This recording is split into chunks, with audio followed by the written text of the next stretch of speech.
But what happened last week when they took a shot at my hero and they tried to kill the next president of the United States? Enough was enough. And I said, let Trumpomania run wild, brother. Let Trumpomania rule again. Let Trumpomania make America great again. There are so many reasons the wrestling community despises Hulk Hogan. I used to be good friends with Hulk Hogan. I remember the first day I was in a town called Florence, South Carolina. And it was the first time I saw Hulk Hogan since I won the title. And I remember thinking, Hulk Hogan was always my friend, and was always a fan of my work. He told me his dad was the biggest Hart Foundation fan, and that of all people, his dad loved the Hart Foundation. I always thought Hulk was one of my good friends. When I first started wrestling, I worked with Hulk a lot, and I taught him a lot and helped him when he first started. And when he became a big star, I always thought we were pretty good friends. But the day when I won the title, I guess I was no longer Hulk's friend anymore. And yet we have seen so many examples of why this may be. It's because of his character towards other pros, and the fans pay attention. Bret hates everybody. Why is he so bitter? Bret hates Ev. It's not me. It's Flair. It's Vince. You know, I'll never work for Vince again after what happened to my family, and then he's back. You know, it just never ends with him. This was Hulk on Logan Paul's podcast, trying to play cleanup, but it simply did not work. Because I remember the first time I saw him, I went up to say hi to him, walked down the ramp going into the building, and he was standing against the wall talking to Brutus Beefcake. And I walked up to him, I said, hey, Terry, I came up to shake his hand. And he had his arms crossed like this, and he wouldn't even take my hand. He wouldn't shake my hand. I remember just looking at me and sort of nodding and talking to Beefcake. And so I remember just standing there like this with my hand out for about 20 seconds, and I just walked away, and I was like, him, It just says so much about a person when your coworkers, your friends, your competitors in pro wrestling spill the tea and trash you over and over again. It is a clear sign of who Terry Bollea truly is.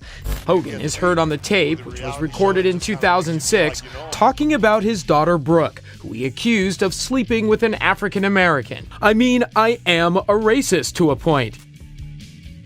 But then when it comes to nice people and whatever, then says, I mean, I'd rather, if she was going to I'd rather have her marry an 8-foot worth $100 million, like a basketball player. Guess we're all a little racist. If one forgets, here's another reason. I think he had problems with Macho Man or Warrior or whoever else. He was a guy that thought he was everything in wrestling, and that everyone else was, we were all backup players to Hulk Hogan, and that's the way he saw it. And once that belt was on me, I became the enemy or somebody that had to be removed. I think what really was going on is that Hogan was putting a lot of pressure on Vince to take the belt and take it off me and put it on him. Otherwise, he was going to go to WCW. So I think it was our last, Vince just pulled the plug on me, like everything he said, everything he promised me and said to me didn't matter. Just unplugged that and put in Hulk Hogan again. Well, that's just crappy all around. It's uncalled for. And Hogan likely knows this, but does not care because he's a selfish individual. Hart would go over how Hogan refused to work with him, told Vince McMahon that the Hitman was out of his league, and refused Bret Hart's finish. When called out, Hogan lied and eventually left for the WCW anyway. Hey guys, quick break in the action. I have a new show coming out called The Rick Strom Show. It is going to be awesome. I'm interviewing musicians, athletes, producers, writers, journalists, authors, sports doctors. Go check it out at youtube.com/@TheRickStromShow. Also be sure to throw me a follow on Instagram, Threads, Blue Sky. It can all be found in the description box below. Thank you. I would probably say I've trained more in the last week than Mick Foley's trained in 30 years. You know, I went ahead while Mick Foley was sleeping and eating cheeseburgers and M&Ms. I was in the gym working out. I work out 2 hours a day. I've been doing it for 30 years. It depends on where you want to be. The early bird ain't no worm. I mean, when these guys are sleeping, I'm training. When these guys are driving at night sometimes and partying, whatever, I'll go back home and I'll train. It all depends on how much respect you have for yourself. Now, nothing against Mick Foley. I didn't have to prostitute my body and throw myself, over the coals into the fire and the glass to make $1. I decided to train and go another way. But then we go over more reasons why his fellow wrestlers do not respect him. Probably because he says stuff like this. He's never wrestled with me.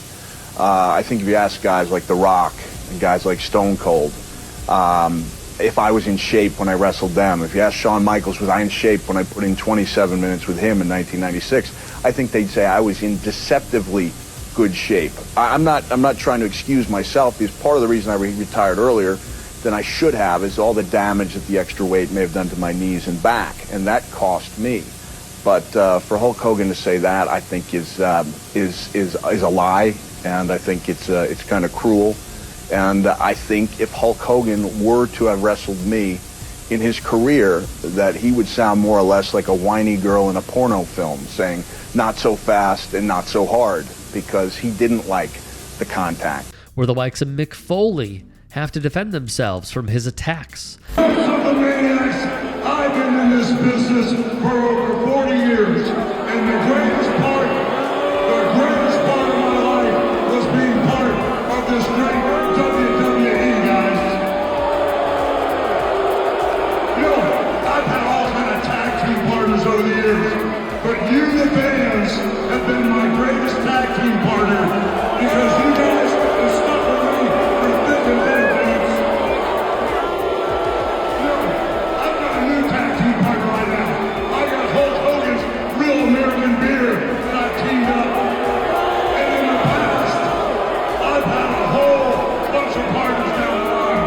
I had incredible partners like, the Macho Man Randy Savage. I've had giant-sized partners like Andre the Giant. But the greatest partner that the WWE has ever had is the fact tonight we're making history, and the WWE is tag teamed up with Netflix, the greatest tag team partner of all time.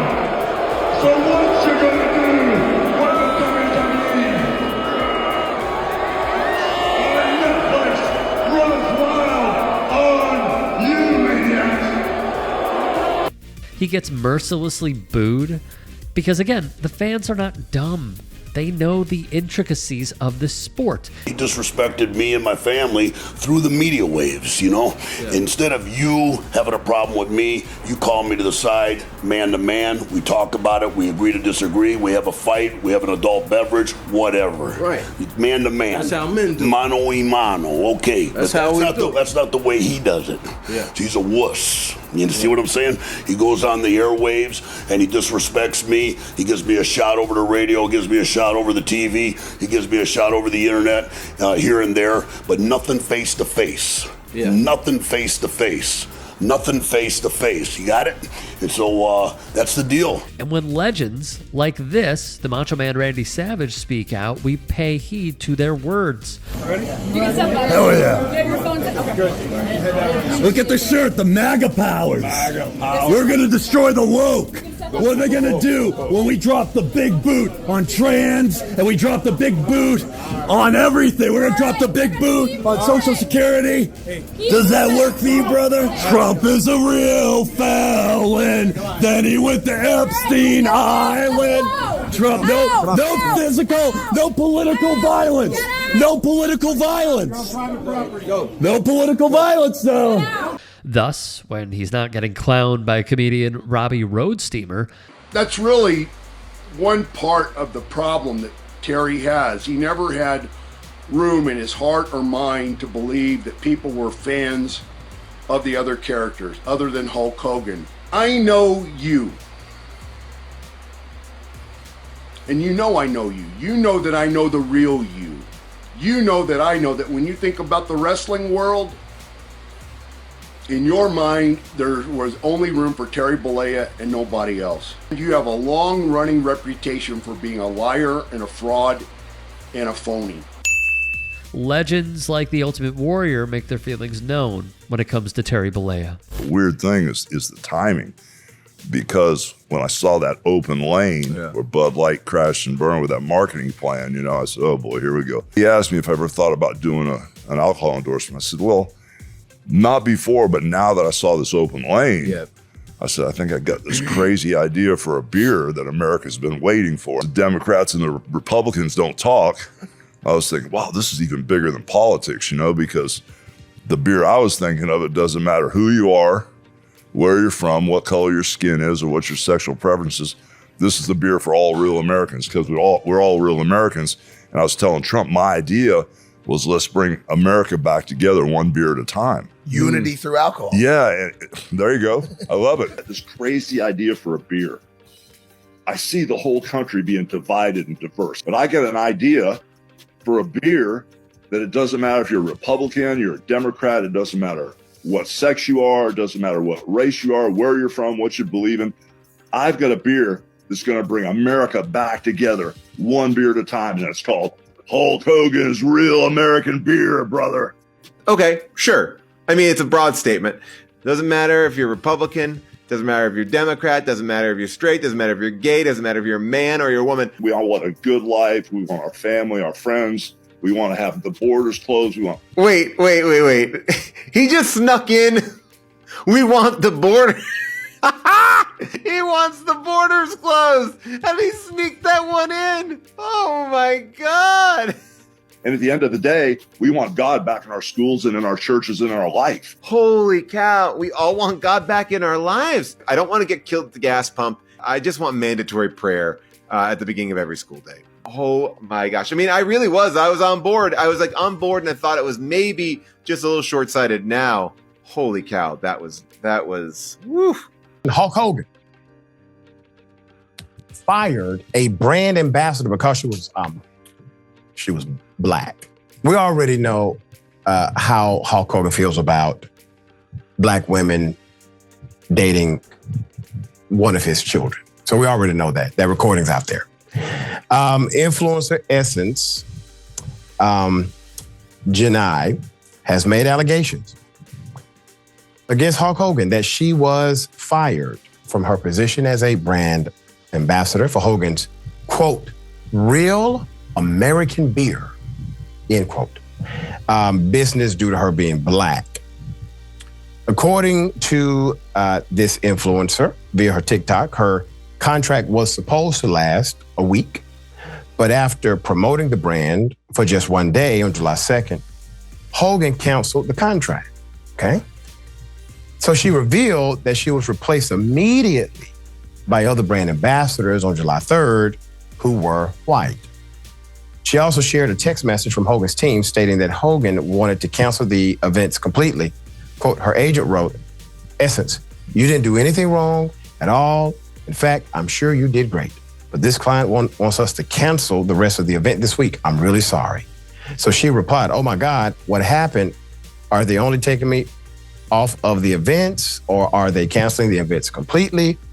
Her agent replied, all the rest of the events are canceled completely. And who could forget that this is what the WWE signed up for?